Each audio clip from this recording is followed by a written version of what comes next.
All right. Welcome to the Hoops Rehab Show on a Tuesday night. How you doing, EMAC? Doing pretty good. Dog days of summer are here, and they're dwindling away, but things are good. How about you? Yeah, doing well, man. We got a good show for you all. We're going to be talking about the Clippers being the oldest team. We got a little top 10 of the current NBA players kind of heading into the season. And we got a little NFL talk because there's a major move by the NFL and ESPN today. So, as always, everybody, I am the Gameinjnury Doc, a.k.a. Dr. Evan Jeffries. On my right is Eric B. Mack. We are the host of the Hoops Rehab Show. You can follow us at our social media handles on all platforms, as well as the Hoops Rehab Show on YouTube. Please subscribe. And then we also have the pod that we release after the show. You can find that wherever it gets your pod. And it's, again, called the Hoops Rehab Show. All right, Eric, let's get it cracking. I wanted to talk about an interesting fact with the Clippers.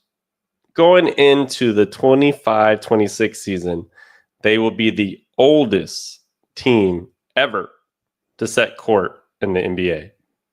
What are your thoughts on that? It's interesting. We were talking a little bit about it earlier. I followed what the Clippers have done this offseason. I knew that some of the guys we're picking up were a little long on the tooth, but I guess I just never put two and two together that they're the technically by average the oldest team ever going into a season. And so it is an interesting route. I mean, we've seen a couple instances of it. One that really popped in my head was that Brooklyn Nets team that had like a older Kevin Garnett and Paul Pierce, right? During that, like, I don't know forget when that was, like 2011 and 12, where they were just trying to kind of catch lightning in a bottle and hope that this team can have just one solid, healthy year. And so that reminds me a little bit of that. Obviously, Clippers are a little bit of a mix, right? I mean, I know Chris Paul, his age, it kind of weighs heavily, but yeah, they definitely have an older team, that's for sure. What are your thoughts on it? The uncles are back in town in LA. They're calling it the unction, right? So the unction, the uncle function. My first thought, especially when they saw Chris Paul, was they literally went from Lob City to Bingo City. Like, that was my first thought. Was like, ain't nobody catching a lob on this team. I mean, okay, fine. I'm sorry. John Collins can dunk. He's one of the younger guys, and Zubac, those guys can dunk. Derek, what's his name? Derek, the young flyer. Jones. Derek Jones, right? Derek Jones. They can obviously dunk, but you think of the old Clippers or Blake Griffin and DeAndre Jordan, all these guys just flying out of there. Chris Paul throwing all these lobs. That ain't happening with this version. Blake Griffin ain't coming through those doors of 2012, right? Yeah, 100%. So even though Chris Paul played 82 games last year, which is remarkable in his, 39-year-old campaign. So I think for him coming off the bench, I think he'll be fine. I just worry about collectively as a unit, like the health of this team. Bradley Beal hasn't been healthy in 5-6 years, right? He hasn't really played. He didn't in the last 2 seasons. Hasn't played more than 50+ games. And I think as you keep going, he hasn't played more than 60+ games in like 6, 7, 8 years. And then Kawhi is coming off a campaign where he played 37 games. And then obviously, since he's been with the Clippers, he really hasn't played a full functioning season. So granted, you have those two players that are going to be in your starting lineup. So that kind of worries me when you get up in age. I do like the addition of John Collins, and Zubac's been a hell of a player for the Clippers. So I think that at least balances you out a little bit. But even when you look at their bench, you got Batum, you got Bogdan, you got Chris Paul. I mean, those are some old bench players. Yeah, I mean, I think like part of it, what sticks out as a sore thumb is just Kawhi, right? I mean, we know Technically only 34. He seems a little bit older than that just because of just his maybe style of play and then the injury history.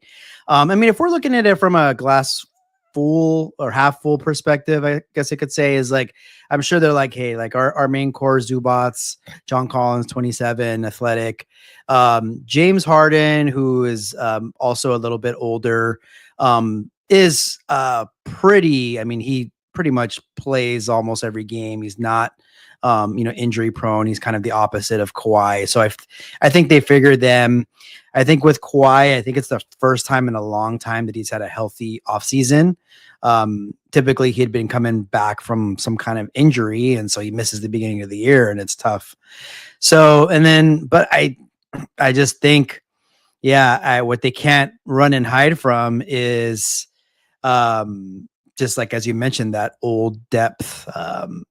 That's going to be a little bit of a challenge because obviously Derrick Jones Jr. is younger, and so they're going to have to be a little bit fortunate. I think they're going to have to stay healthy as much as they can, and hope that somehow, some way, they're healthy for the playoffs, and that's kind of what matters. But it will be interesting to see like Chris Paul, like what his role is going to be, like how many minutes he's going to play,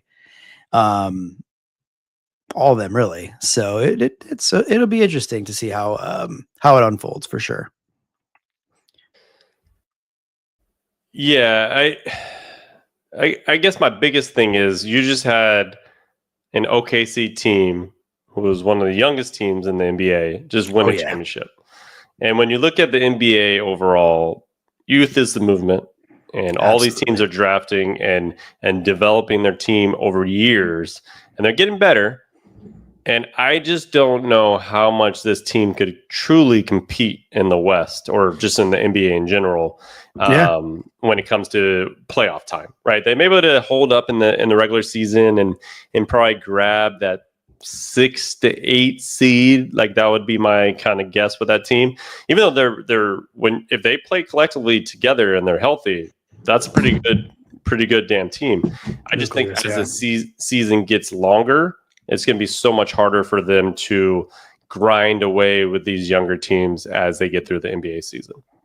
Yeah, we know the West is a gauntlet. We know 82 game season is a gauntlet. Youth movement is real. I mean, even a team like the Lakers, I obviously with LeBron, it curbs it a little bit, but they have a pretty young team other than him, right? And so most teams that are contenders, a team like Houston, obviously with Durant, it kind of curbs it a bit with his age, but Clippers just have like if there's not just one player that's doing that. I mean, I know I mentioned Chris Paul is a little bit, but they got plenty of guys in their 30s. We'll see. We'll see if a guy like Bradley Beal, is it just going to be a change of scenery that, helps him out? I have no idea. We haven't seen it in quite some time. He's a hell of a player when he's out there. The Phoenix Suns situation was a disaster. He has a lot to prove. They have a lot of guys and sometimes I don't know. We'll see. They'll have to, as a season, they're going to need depth because they got to get through a long season. But we'll be interested to see for them during crunch time, like what kind of players are going to be just sitting on the bench and what players are going to be part of their rotation. And so that will be all to come. And so yeah, man, it's will be. I don't know. We'll see. We'll see if it works. History shows 2000, 2001 Utah Jazz. Their heyday was in the 90s. That was like the time where they really started. They were solid, right? Still like a team that would get to a 4 or 5 seed, but they would lose in the first round or second round, right? And so Nets, that was a disaster. That didn't go anywhere. I think they went to the playoffs and lost in the first round, maybe second round, if I'm not mistaken. And so, yeah, I kind of see something like this happening to the Clippers as well. They should be in the dance, but yeah, it's going to be a tough battle for sure for them. Yeah, definitely. Now, do you put the Clippers as contenders or pretenders based on the team that they put together here? Man, of course I would like to say somewhere in the middle, but in this situation, I mean, for me, like a contender would be like a top 3 contender in each conference. And if if I'm have that mentality, I would say pretender in this case. And I mean, there's so much. It's a loaded question because there's just so much. I mean, I hate to say it, but it's the Clippers. We know the history. We know they're going to be good. They're going to probably have like some stretches where like, damn, they're really, really good, and they're going to be tough to beat. And then we're going to get to the playoffs, and they're going to have a tough opponent, maybe surprise someone. I think they're like a second round ceiling. I think I can see them get to the second round, and that would be a pretty damn good season for them. I know their fans are probably hoping for more, but it's just kind of what we've seen, and I don't see how these unks, will do otherwise. What about you? Yeah, it's hard for me to say contender because that means I think they actually could win an NBA championship. Right. I don't think they can win it. I think though Ty Lue will get him playing like he always does. He'll take a team that doesn't have much talent and still probably get them to the playoffs. So I don't think the coaching will be there for sure. I just don't know if they have enough when it comes to the end of the season into playoff time to really get past a OKC, a Houston, or even a Lakers squad. Yeah, I mean Minnesota. Yeah, it's going to be. You're going to like. I mean, even from a Lakers perspective, I'm still worried about playing a super athletic, young team. Even though I just mentioned Lakers are on the younger side, but I still feel they kind of lack a little bit of athleticism. And I think that would be kind of what does in the Clippers. And so we'll see. There's still going to be a trade deadline, right? There still could be moves that are made, but as we are sitting here today, I expect them to be a tough out every single night. I just don't know, if they're going to hang in there and if their guys are going to be able to, play 70, 75 games. Yeah, that's for sure. All right, everybody out there on YouTube or Twitter, comment what you think. Do you think the Clippers have a chance, or any of the topics that we have in this show? Let us know what you guys' thoughts are. We'll kind of get to them as the show goes on.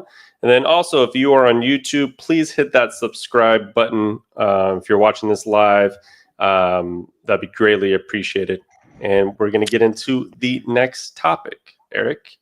Sir. This could be a heated debate, but we're going to get into the NBA top 10 players currently going into next season. I thought this was a good time to kind of do this, especially with the NBA kind of being on a little quiet zone, especially with free agents and everything like that, and everything settled down from players being injured, players kind of being traded. So this is a good time to kind of see what we're going into the NBA season with. So what we're going to do is we're going to go our top 10 from 1 through 10, and we'll just go one person each. Eric, do you want to start from 10 or do you want to start from 1? Oh, let's start from 1. Okay. That's what I thought. Start from 1. Yeah. It's just cause I mean, and,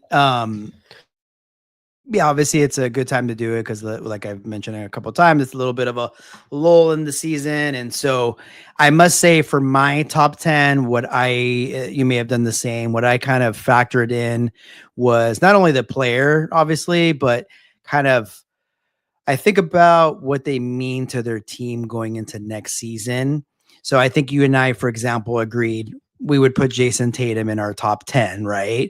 But we expect him to not be playing next season. So he's not going to be there. So for those that are wondering where he's at, for example, he won't be in mine at least. And I don't think yours too, Doc, because we're talking about next season coming into 25, 26, player and like what they combo with what they mean to their team. Right. And so, you want me to kick us off? Let's kick it off. Let's just go. Yeah, let's go 1 through 10. Let's go 1. I'm going with somebody from Denver, Colorado. The Joker is my number 1. All right. So no surprise there. We are aligned with our number 1 player, Nikola Jokic. I mean, he averaged a triple-double, and he is a center. So yeah, I think that's a unanimous top player in the NBA right now, especially with the way things are going. So that is my number one as well. Yeah, but I feel like he's a player that will probably single-handedly, could take a team, maybe not to the championship, but really deep in the playoffs. And I think without him, I don't know where they would be. So cool. We match each other there. You want to give your number two? Yeah, I'll do my number two, and I am going with the Greek Freak. They still call him that, Giannis. I still believe he is the second best player, top player in this league. I mean, hell, he averaged 30, 12, and almost 7 assists for Milwaukee, and I still think he is that caliber of a player, and he is still in his prime at 31 years old. All right. I mean, he's definitely in my list, but I'm actually going to go a different direction at number two. I'm going to go with the reigning MVP of the NBA Finals and the regular season. We know who that is, SGA, Shai Gilgeous-Alexander. It was kind of a toss-up between him and Joker in my eyes. Like, he is has the throne right now, and I won't take that away from him. And I didn't put him at number one, but he's my guy at number two. I feel you. I mean, he's obviously in my top 10. Yeah. I'm just kidding. I'm kidding. Okay. He is. I mean, I just think there's some recency bias. So, I wasn't going to put him up there as high. I still think, yes, he's coming off the MVP, coming off and winning championship. And he is, 26 years old. So he's doing a hell of a good job of being probably the closest to the face of the league at this point. Yep. No, definitely. I mean, obviously, like with these players that we're going to be naming, you can't really go wrong with anyone. Obviously, Giannis is a beast. But yep, as I said, he's on my list as well. So you want me to go down to number three? Yep. Number three. My number three just signed. He's definitely thin. He's slim. He's trim. Just signed an extension. I think you should know who it is. Luka Doncic is my number three. And again, I'm anticipating what he's done, what he is now, and what he's going to do next season, which is win an MVP. So that's kind of why I'm, putting him up there at number three. Okay. So we are aligned again. I do have Luka my boy at number three. SGA is like. I mean, look. Yeah, I'm giving the grant. I am giving what Luka has done over his career. Absolutely. And again, he was just in the finals before being traded away from Dallas to the Lakers. And even coming to the Lakers, still averaged 28. What is he? 28, 8, and 8. Right. So he's still a walking bucket. He's still almost a triple double every night. And him going into the season with revenge and kind of slim Luka, I think it's going to be a problem for the NBA, and I wouldn't be surprised if he's at least a top 2 MVP candidate for this year. So, yeah, he is my number 3. Awesome. Yep. What you want to go number 4? You're 4? So, I wasn't going to put him too far down, but SGA is my number 4 player in this league. What he's done as a whole, especially over the last couple of years, averaging 30-plus every season, and then finally getting the MVP and actually getting one of the youngest teams ever to win an NBA championship. And that is remarkable, and that shows that he is a true leader, and he's definitely the best player of his squad, and to me, I think he's the closest, even though his persona is a little quiet, I think he's the closest to being the face of the league over the next 5 years.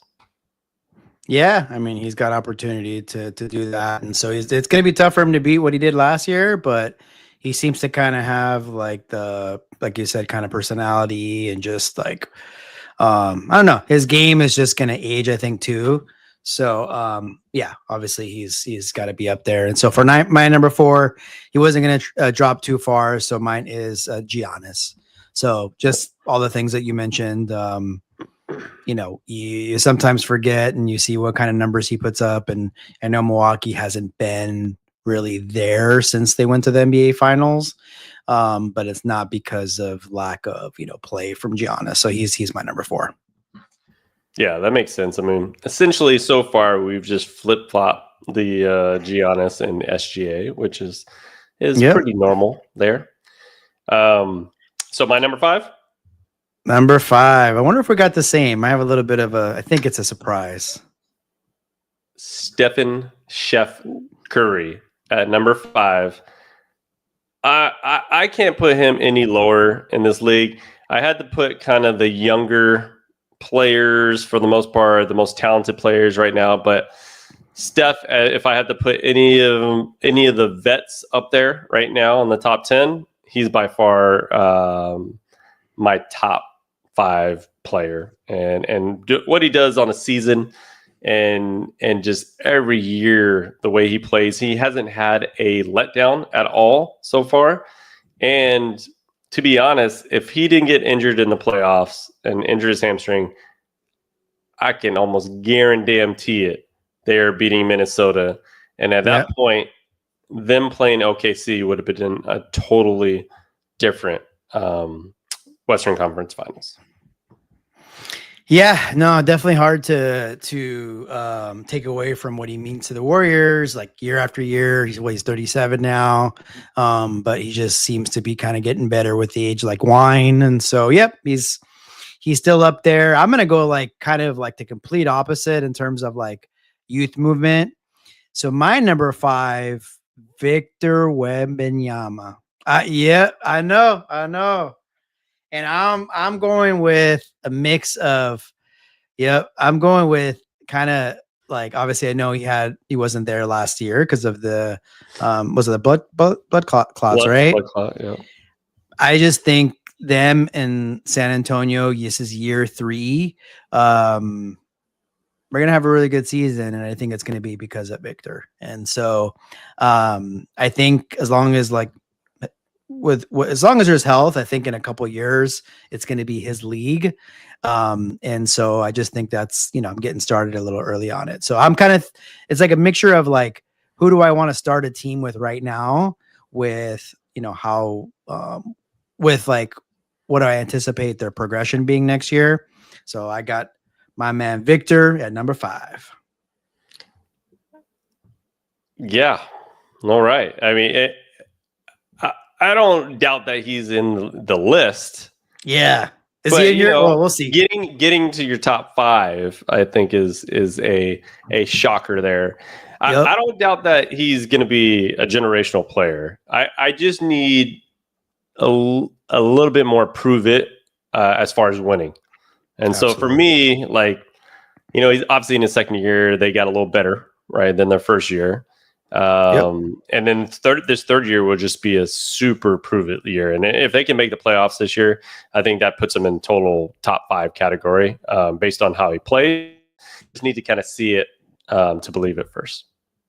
Yeah, I think this year they're going to play a little bit with house money. So he's year 3. They got a new squad, got some new players. And so I just think it might be like one of these, like how OKC just snuck up on us real quick, how Houston last year snuck up on us real quick. That would be my surprise team this year where you're like, damn, they're a 3 seed. Not saying they're going to be, but like they're a 3-4 seed. I could see something like that happening. And obviously that's only going to happen if Victor Wembanyama is playing at a top 5 level. So, that's kind of like what I foresee. Yeah, that's definitely a good one right there. So are we back to me here, or was it, I think you're really, I think I'm up right now. Yeah, I'm up number 6. Yeah. We already talked a lot about him. So I'm going Steph Curry at number 6. Okay. Yeah. No, I mean, that makes a lot of sense. I'll give my number 6. I went back-to-back veterans, and I got LeBron James Senior, if he even goes by that ever. I got him as my top 6 player, him and Steph back-to-back. I just think what LeBron has done in this league, and he's 40 years old, still averaging the same as he was averaging almost 10 years ago, and still plays at an all-time high level. He made an all NBA team, right? So like, let's give the man his credit, because he still would take most franchises to the playoffs and probably at least get them somewhere in the playoffs. And I still think he still has the talent needed to make a difference in the NBA. So I got LeBron at number 6. Hard to agree all that. I mean, he's definitely he was a All NBA player last year, and so he's going to be obvious. I don't know where he's going to be positioned next year, but he's going to put up probably similar numbers to what he's been doing. Yep, that's for sure. We got a little comment from the YouTube here. I saw that. Hell nah, bruh, from Bean. I'm assuming that was in reference to LeBron. If you're still there, let us know what you think and why he shouldn't be in the top 10. Because in my opinion, there's not another player I can replace for LeBron. All right. Yeah. So I am up with number 7 here. I got Anthony Edwards. Ant from Minnesota. What he's done over the last couple of years, I think, has solidified his top 10 ascent in the NBA. Last year they were talking about him being the face of the league because obviously they're trying to get somebody to be the face of the league besides LeBron, but LeBron is still here. I think he took his game to another level this year, like with his shooting, his 3-point shooting. I mean, I think he made the most threes he's ever made and shot a really high percentage as well. So I think him adding that in his game, along with obviously the athletic ability that he can get to the basket and dunk on anybody at any time, is crucial, because as he ages, he won't be able to do all that. He's got to be able to rely on his jumper. And if he can, I think still, I don't know if it's missing, but if he can make sure he has that like 18 to 19 footer in his bag all the time, kind of like how SGA can pull up from anywhere, I think that's when you put him over the top and get into the top 5 there. Yeah, no doubt. I mean, that is where I'm going with we're at 7, right? Number 7. Part of me was like, and I mean, this is not even saying LeBron's going to be my 8, but when I was kind of thinking about the 7, this is obviously LeBron territory. This is Anthony Edwards. And I just thought about that matchup last year in the playoffs.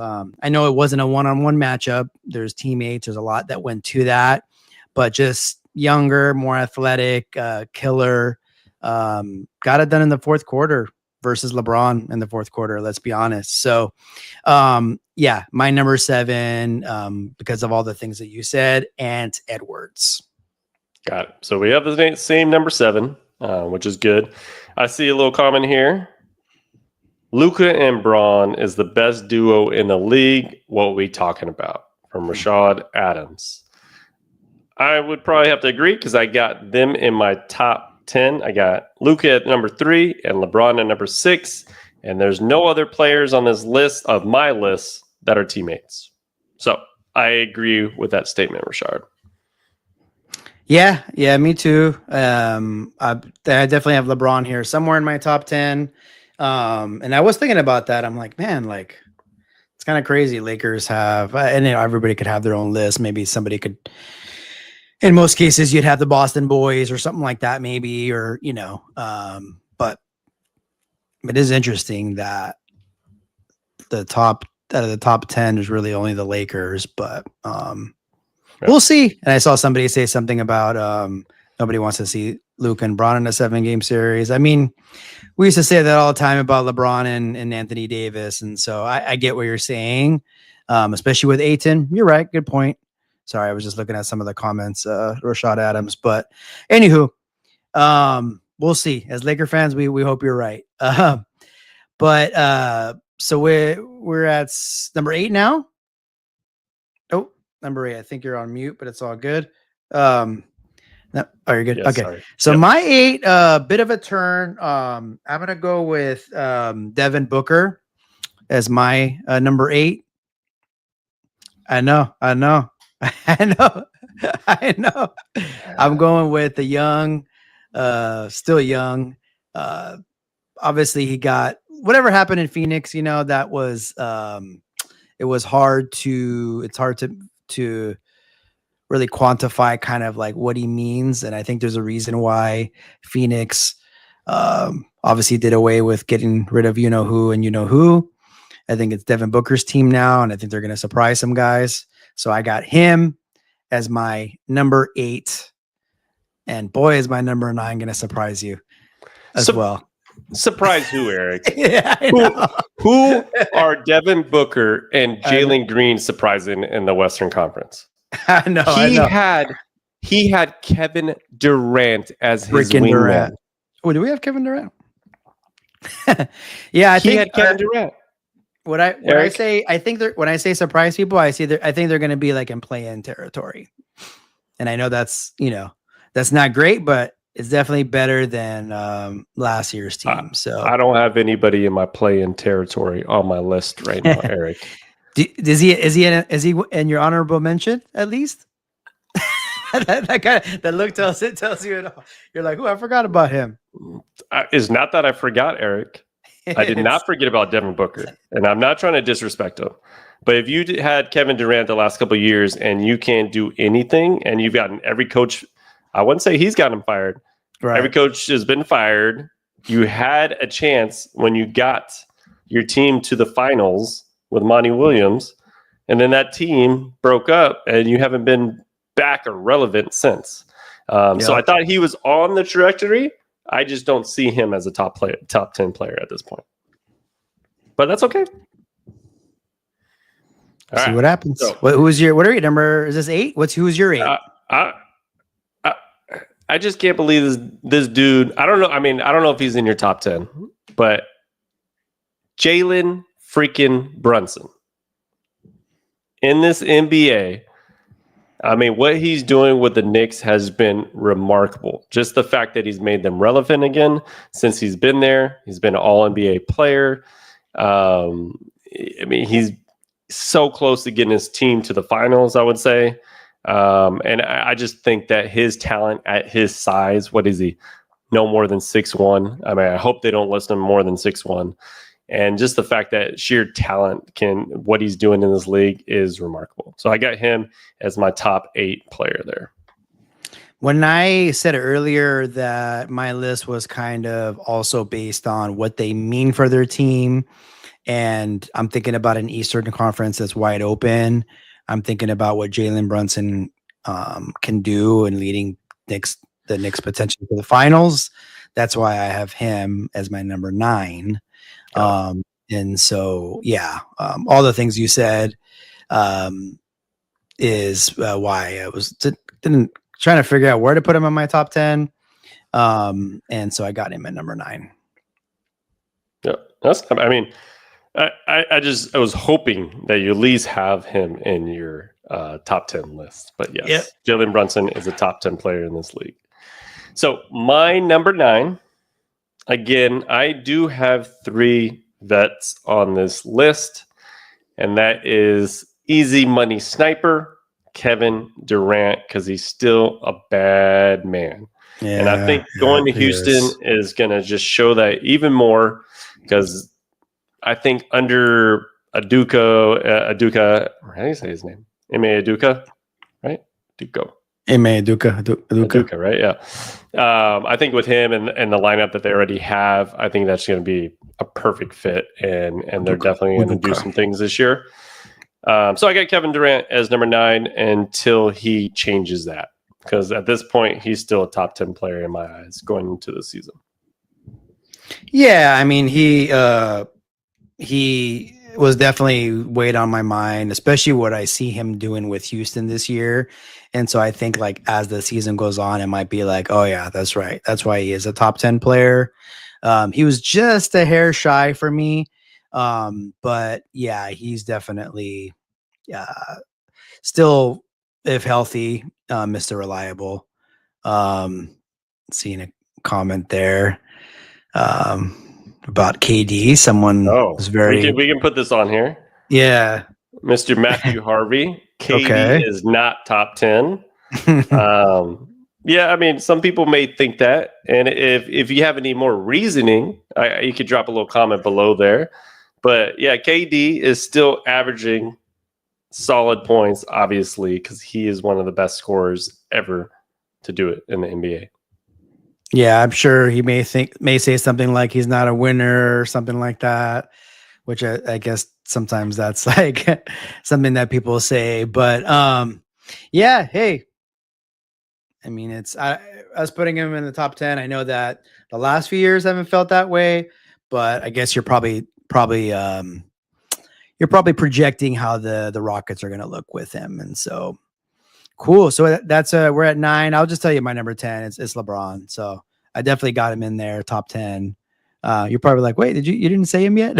I was like, wait a second. You actually haven't said LeBron yet. Okay. I know. Yeah. Right. He's in my top 10. Okay. And so, yeah, I mean, I don't know, 6, 7, 8, 9, 10. He probably could be anywhere in there, but he definitely cracked my top 10, but he's just at number 10. All right. So I think my top 10 or my 10th player will probably be more of a surprise, or I don't even know if he was on your radar, but it's that bad man from Detroit, Cade Cunningham. Okay. Wow. Averaged 6, 26, 6, and 9 this year. Got his team, almost put New York on the brinks. They tripled their win total last year. And I just feel like when I was looking at the top 15 players in this league, like I wasn't going to put Donovan Mitchell over him. I wasn't going to put, I mean, Tatum can't really be part of this list because we were talking about injuries. I put him over Victor Wembanyama just based on how he got his team to the playoffs this year. So I was kind of giving a little bit more weight to that. And I didn't even have Devin Booker on my honorable mention. So hey. DB. Sorry, D-Book. DB. Yeah, I mean, I thought of Cade a little bit, but yeah, we'll see. I'll see. I think like got to see one more year of being healthy and doing what he does, and hopefully that progression, and maybe he'll crack that number 10. I mean, I'm just seeing some names I jotted down here. You know, like a Jaylen Brown, Donovan Mitchell. Obviously Tatum we know is injured. Kevin Durant, Tyrese Maxey, I put there. Okay. Kawhi. Yeah. I mean, when he's there, he's a machine still, but that's true. Yeah, I had Donovan Mitchell and Victor as my honorable mentions. And then obviously Tatum would be there if, barring the Achilles injury that he had this year. Oh, I see a little comment here. I know. Blasphemous to have LeBron at 10. Are you consuming alcohol? You may think this is tea, but it may not be. Oh, all right. Yeah. But yeah, that wraps up our top 10. If you guys... sorry, you know why I got him at 10? Thanks, Rashad. I have he's great, obviously. Like, I mean, I'm a Laker fan. Like, we would be nowhere without him. But I just think about like long season, kind of how he's run a little bit out of gas, like in the playoffs a little bit. And I think that has to do with, I mean, just age, right? And so he's just another year older. It's year 20,005 or whatever like year it is. No, I'm just kidding. It's 23rd season. So look, he's doing things at year 23 that probably like players at year 5, 6, 7, 8 wish they can do. Yeah, you're right. 25, 8, and 8 is definitely it's impressive. And that's why I still got him in the top 10. Yeah, I feel you on that. I mean, there is some truth to that when it gets down towards the end of the season. Yeah, I think he is wearing down a little bit. But, you know, he's definitely a top 10 player in this league. If you guys have any list of your own, go ahead and drop that in the comments. I do see Rashad Adams. I want to give his list right now. He has Shea at number 1, then Jokic, then Giannis, Luka, LeBron, Steph, Edwards, KD, Wemby, and he had to put in Donovan Mitchell in his list. So nothing wrong with that list. That's a pretty good list in terms of the NBA players. Can't really go wrong there's a good top 15 in this league, and they can kind of be interchanged at any point there. Yep. Yeah, I like that list. I mean, a lot of the same names we had, just maybe some flip flop. Obviously, you had Mitchell in there. But yeah, yep, good list for sure. All right. So we talked about it last time. We made our big announcement that we are going to be tackling football this fall. So our last topic, I wanted to get into what happened today in the NFL. ESPN basically bought the NFL network, and by giving the NFL a 10% ownership stake in ESPN, so it kind of works out for both sides. What do you think of this deal, and kind of what were your first kind of thoughts of this deal happening? It was pretty crazy. You know, it's obviously it's an obvious marriage, so to speak.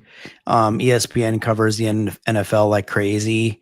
We'll kind of see what it means. Like, I don't know. I remember when I first heard about it, I was like, oh, like what about? Oh yeah, that's right. Like the games that they air. But I'm like, NFL Network doesn't do like Thursday Night Football anymore. And so, you know, we know that's Amazon. So we'll see. I know we were talking about like we can see a little bit of maybe it affecting like streaming, right? How the product is shown to us. We'll see. It's a little early to see kind of what's going to happen, but it's definitely two, you know, powerhouses merging together. That's for sure. Yeah, I mean, my first thoughts were hopefully ESPN does not F up the NFL Redzone and things like that. So it's like that a lot of ESPN kind of has a tendency to take their shows and kind of convert it to what they want to do. I love what they've done with Pat McAfee, kind of let him do his own thing for the most part. So I hope NFL Redzone stays the same as just branded by the ESPN. Yep. But I do think like streaming wise is probably a smart move on their end. They get all the streamers from the Redzone.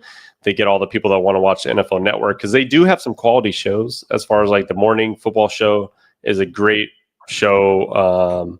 Just in general, if you're watching football throughout the season, it's gonna be amazing on that Monday morning. They do a hell of a job on there. So hopefully they keep the same people and kind of just roll those shows over to ESPN. Or I don't know how they're gonna do it if they're just gonna have still the NFL Network and interchange them back and forth. That's kind of still not too sure on that process yet. But it is an interesting deal because the NFL getting a little stake in ESPN is kind of interesting as well. Yeah, no, definitely. We'll see how it works out as far as like the talent on NFL Network. If they're going to have still two separate shows, if they're going to merge the shows. Yeah, hopefully, you know, ESPN like doesn't mess things up. I know there's a lot of just seeing like on social media, a lot of naysayers like around like ESPN or like thinking like, oh, great, let's see if it's like becomes like a watered down product. But we'll see. I think they both have like their strengths, and hopefully they can kind of put their heads together and come up with you know, something good for the consumer. And things are just different now. I mean, before it was just your CBS, your Fox, your whoever was hosting Sunday Night Football. Obviously, ESPN used to a long time ago, and now it's NBC. And then you had obviously DirecTV used to have the Sunday Ticket, and now it's YouTube that hosts it. So things are just ever changing, and it's all going towards streaming. And so, you know, we'll see what it means for everyone. Yeah, a lot of streaming is happening. I know ESPN is launching their direct-to-consumer streaming service that is going to come out this fall. So I think it's like $29.99 is basically you just get the ESPN channel and all that comes with it now. Even though they've had the ESPN Plus, which was basically a crock of shit because you weren't able to get much from it. They had some shows on there, but nobody really wanted to watch those shows. So I think they kind of are just getting rid of that and just allow somebody to just buy ESPN by itself, which is for $30 is pretty damn expensive just to have ESPN, because I think you can get that by just getting YouTube TV and some other stuff too as well. So it'd be interesting to see how that pans out and how well the NFL Network, like if you were to add that, do you get the Redzone with it, right? If you get the ESPN channel, like that could be worth it for a lot of people. So let's see what they do, but it's just interesting to say the least. Yeah, I think it all just depends on what it comes with. Yeah, it does seem like a little, hefty compared to some other streaming services like monthly subscription. But yeah, again, we'll have to see what it comes with, and we know there's going to be more news that comes with this merger. That's for sure. All right, guys, that wraps up tonight's show. Eric, do you have any parting words with your Devin Booker and Wembyana on your top 10 list there? Go Wemby, go Devin. No, that's it. That's it. Definitely looking forward to the rest of this month. Football season is near. And then before you know it, we'll be in NBA training camp. But yep, that's all from this side of the world. All right. Sounds good. All right. The Hoops Rehab team is out, and we'll be back on Thursday night to talk about what's the latest. All right. Take care, y'all. Good night. Peace. Peace.